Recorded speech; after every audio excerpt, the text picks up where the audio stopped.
las que vayan surgiendo.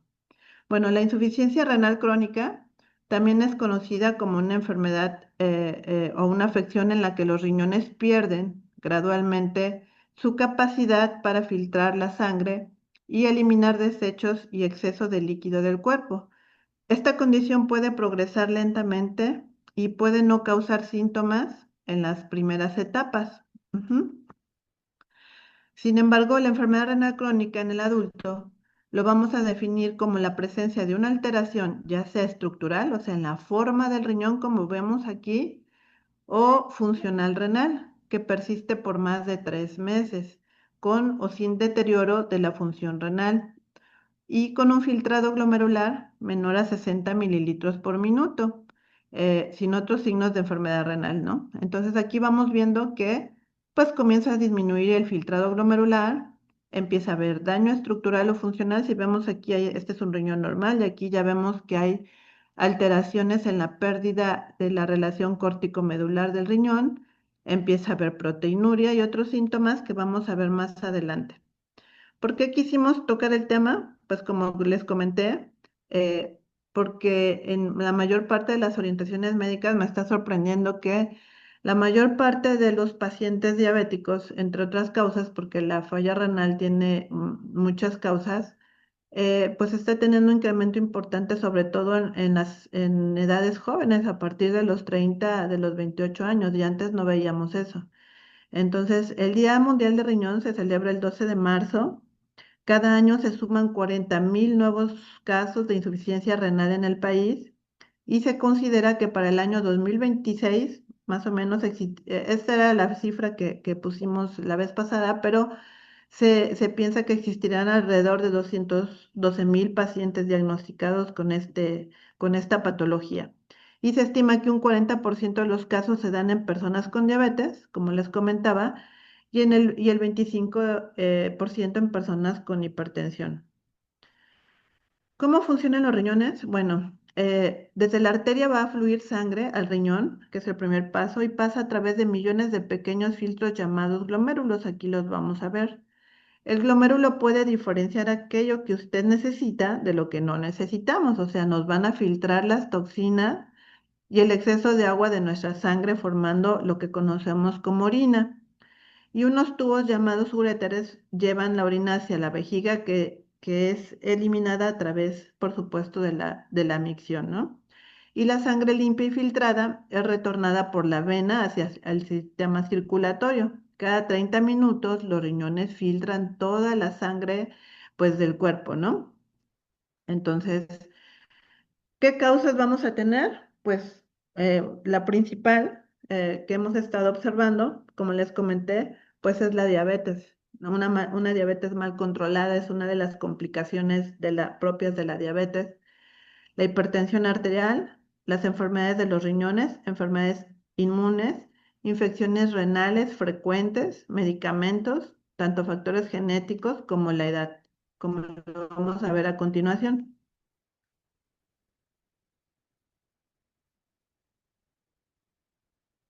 Permítame tantito.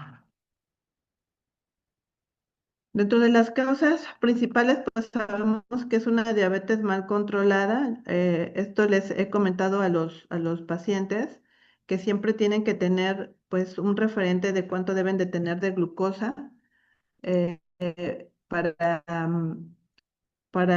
no tener este tipo de complicaciones renales. ¿Se está compartiendo la pantalla, Gloria? Porque no alcanzo a ver. Ahorita ya no apareció, ¿eh? Nada más apareció tu imagen. Permíteme tantito.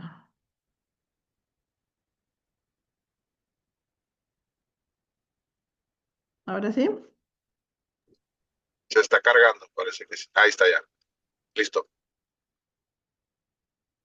Permíteme. Es que tenemos un poquito de muy mala señal por todo lo que ha pasado. Bueno, entonces las causas pues van a ser varias, ¿no? Generalmente, como les mencionamos aquí, la principal va a ser la diabetes tipo 2 o la diabetes tipo 1. La hipertensión, también tenemos la enfermedad renal poliquística, las enfermedades autoinmunes como el lupus sistémico, los factores ambientales, la pielonefritis o infecciones frecuentes de orina, la glomerulonefritis y también el consumo excesivo de fármacos como AINES, que los utilizan mucho las personas con padecimientos como artritis, como es el diclofenaco, el naproxen, el ibuprofeno, etcétera, ¿no? También algunos tipos de diuréticos que, claro, los utilizamos en falla renal, pero mal utilizados también pueden causarnos un daño renal. Y factores hereditarios, ¿no? Hemos visto que a veces en una persona de la familia presenta mamá o papá y generalmente alguno de los hijos o todos los hijos, ¿no? Algunas anomalías congénitas también van a hacer que se produzca dicha patología. Entonces, la insuficiencia renal crónica, pues va a ser más de 3 meses, como dijimos, va a ser de forma estructural, o sea, lo vamos a ver por medio de una histología de imagen y vamos a ver un riñón que se va haciendo pequeñito o atrófico, como lo vemos en la imagen.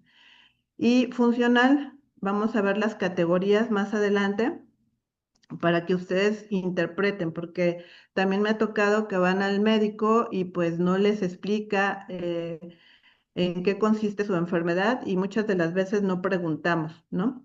Entonces, aquí yo les quise poner o les dije que tuvieran a la mano algún estudio de laboratorio que tuvieran. Más adelantito aquí vamos a ver los valores normales, pero normalmente yo ocupo esta aplicación para calcular el daño renal. Aquí les pongo un ejemplo de un paciente de 49 años que pesa 55 kilos. Este paciente soy yo y tengo una creatinina de 0,5. Y si se fijan aquí, hay varias clasificaciones para sacar el filtrado glomerular, pero generalmente pues utilizamos esta, la EPI, y yo tengo un filtrado de 113,6 y me da en un estadio que mis riñones están funcionando al 100%. Pero si ustedes se fijan aquí, pues empieza a haber categorías y rangos, ¿no? Donde la G1 está normal o alto. Si ya tenemos entre 60 y 89, ya tenemos la G2, un descenso ligero. Si tenemos entre 45 y 59, descenso ligero a moderado y así sucesivamente, ¿no? Cuando ya hay un filtrado menos de 15, pues ya aparece esta lámina en rojo, ¿no? Ya tenemos, el riñón está funcionando a menos del 15% de su capacidad y el riñón empieza a verse así, de estas formas, de acuerdo a las etapas que se van presentando. Va a haber pérdida de la función. Aquí en la etapa 1 pues está de tamaño normal, como un frijolito. Después en la etapa 2 hay una pérdida leve de la función con ligero adelgazamiento cortical. En la etapa 3 hay pérdida moderada de la función y una reducción del tamaño del riñón. Y en la etapa 4 hay pérdida grave de la función, la superficie se empieza a poner irregular debido a la fibrosis que se empieza a presentar. Y en la falla o etapa 5 ya está completamente atrófico y hay necesidad de hemodiálisis, diálisis o trasplante, ¿no? Desgraciadamente, la mayor parte de los pacientes, por eso es que yo les pido que se hagan un examen anual, porque generalmente andamos ahí por la vida pensando que estamos bien y no nos realizamos un chequeo anual y la enfermedad renal no da síntomas hasta que ya está en las últimas etapas, 4 o 5, ¿no? ¿Cuáles son esas señales? Ahorita vamos a ver más adelante detallado, pero generalmente pues empieza a haber un dolor persistente en la parte baja de la espalda, orina espumosa. Ustedes cuando van al baño empiezan a ver que la pipí tiene mucha espuma, hinchazón alrededor de los ojos, especialmente por la mañana. Se les dificulta el aire, empiezan a tener disnea, dificultad para respirar. Hay pérdida del apetito o sabor metálico y se empiezan a hinchar, ¿no? Desde los tobillos, los pies y el edema puede subir, ¿no? Ya hay fatiga inexplicable o poca energía. Entonces, estos síntomas generalmente pues van a aparecer pues ya en las últimas etapas. ¿Por qué es tan importante el riñón? Pues porque depura la sangre, ¿no? Saca todas las toxinas y todos los radicales libres que hemos hablado en todas las capacitaciones y todo lo que hace nuestro precursor de oxigenación celular. Elimina el exceso de agua del cuerpo, o sea, hace que saquemos los líquidos. Ayuda a regular la presión arterial, fíjense la importancia del riñón también ayudan a producir los glóbulos rojos, a que no tengamos anemia y equilibra todos los minerales del cuerpo. Y entonces, si nosotros nos estamos suplementando con nuestro precursor de oxigenación celular, fíjense a todas las funciones tan importantes del riñón a las que le estamos ayudando, ¿no? Entonces, elimina las sustancias de desecho, también regula el equilibrio hidroelectrolítico, evita que nos deshidratemos, también regula el equilibrio ácido-base, que no estemos en acidosis o en alcalosis metabólica, regula la función hormonal, participa en la síntesis de eritropoyetina, que es una hormona que hace o manda mensajes a la médula ósea para que produzca glóbulos rojos y no tengamos anemia. Sin embargo, esta hormona se ve comprometida cuando el riñón ya no está funcionando, por eso es que muchos pacientes les ponemos eritropoyetina. Síntesis de vitamina D, participa en la síntesis de esta vitamina tan importante. Participa también en degradar la insulina y el alcohol, ¿verdad? Cuando tomamos. Y participa en el sistema renina-angiotensina-aldosterona, que es el sistema que regula la presión arterial y, por supuesto, en la función tiroidea, ¿no? Evita que se forme sedimento urinario y que haya pérdida de proteínas. Entonces, cuando en sus estudios ya empiecen a ver ustedes sedimento urinario y proteinuria y cuerpos cetónicos en un examen general de orina, o que ya tienen sangre, o reporta ahí que ya está saliendo glucosa a través del riñón, pues son datos significativos de que nuestro riñoncito ya está empezando a tener falla renal, ¿no? Y pues la clínica y el tratamiento. Cuando ya, este es el filtrado, cuando ya tenemos un filtrado a la mitad, sabemos que deben estar funcionando más del 100%, pero les pongo un ejemplo, aquí ya está del 30 al 50%. El paciente va a empezar a orinar mucho por las noches, va a tener alteraciones óseas y minerales, va a tener problemas o aumentos en las hormonas paratiroideas, en el control del fosfato y disminución del calcio y de las vitaminas. Y aquí entonces a veces hasta tienen que hacerles alguna paratiroidectomía, ¿no? Quitar la hormona, perdón, la glándula tiroides, ¿no?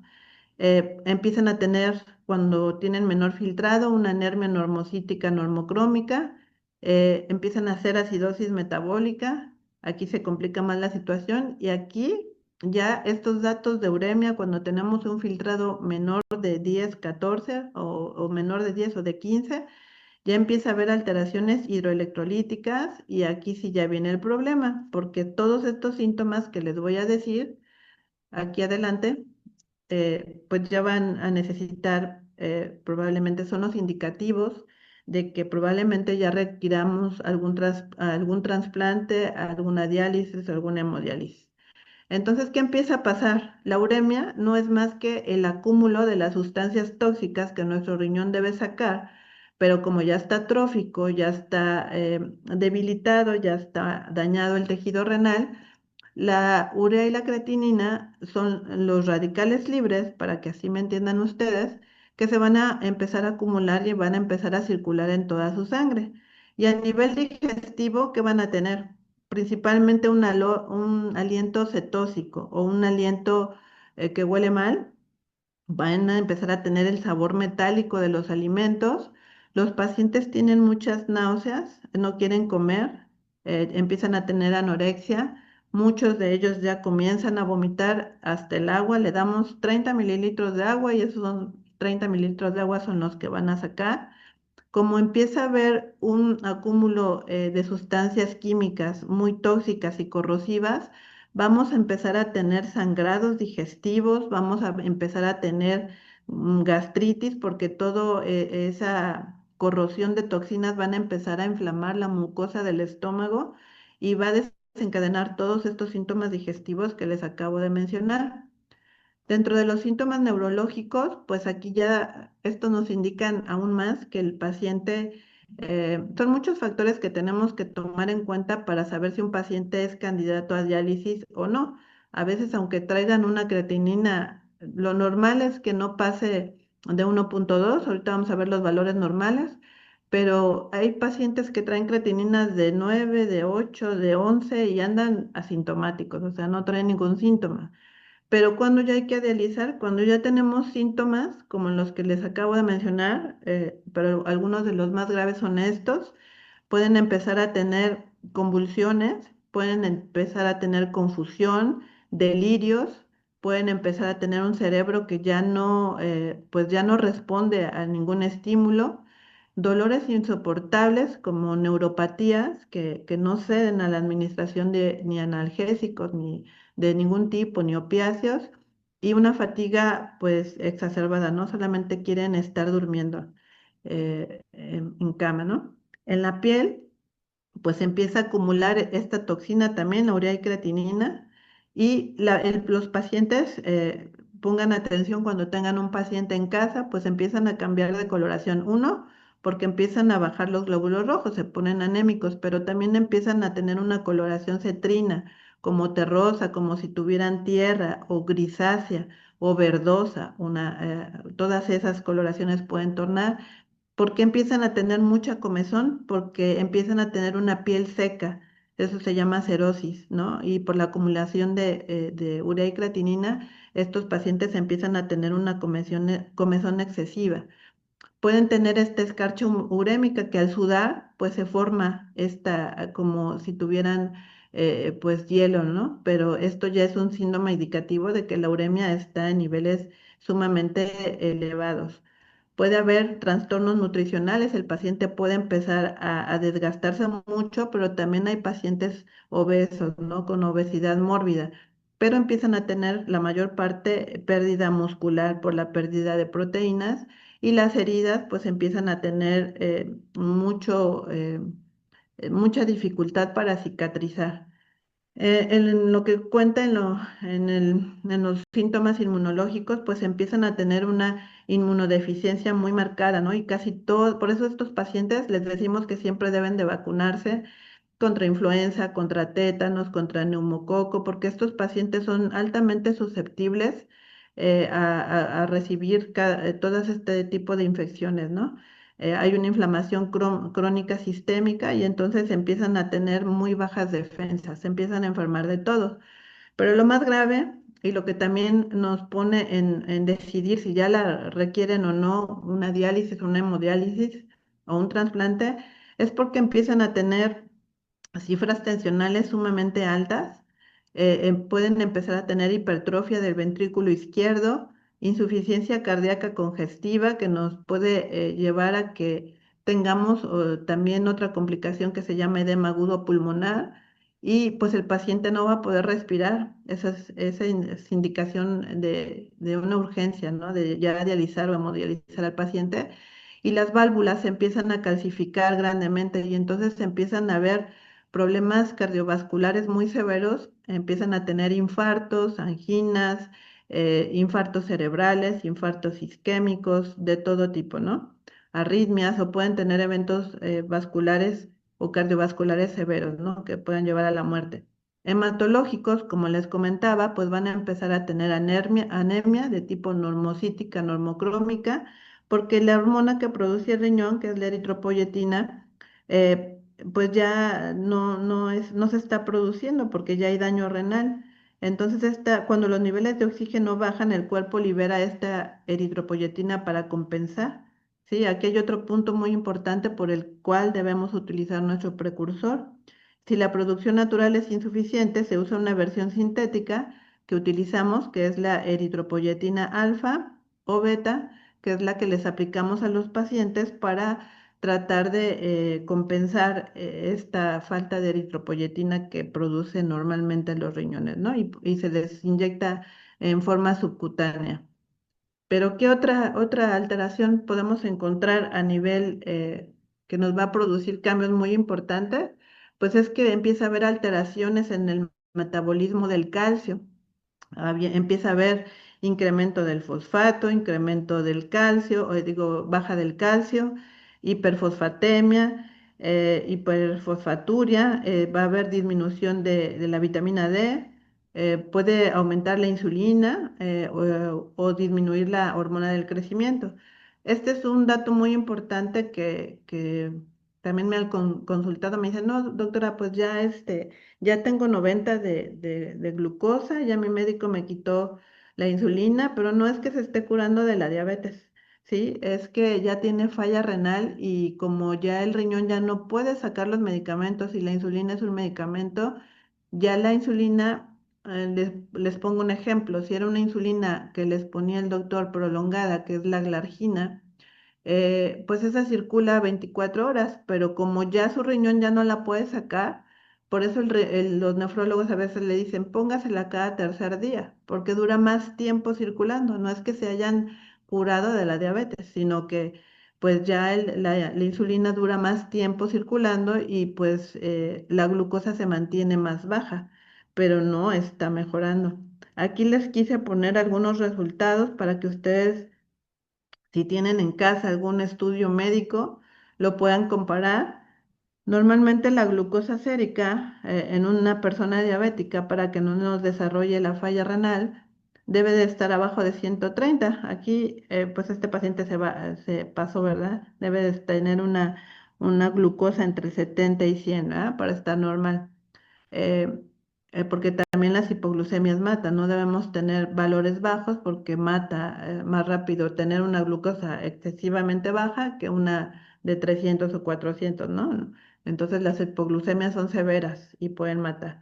Entonces, si ustedes observan aquí, este paciente tiene una creatinina sérica de 5,4. Entonces les dije que lo normal máximo, algunos laboratorios manejan hasta 1, pero 1,2 o 1,1 todavía podría ser factible. Pero, sin embargo, ustedes vean aquí cuánto tiene de glucosa. Tiene 83.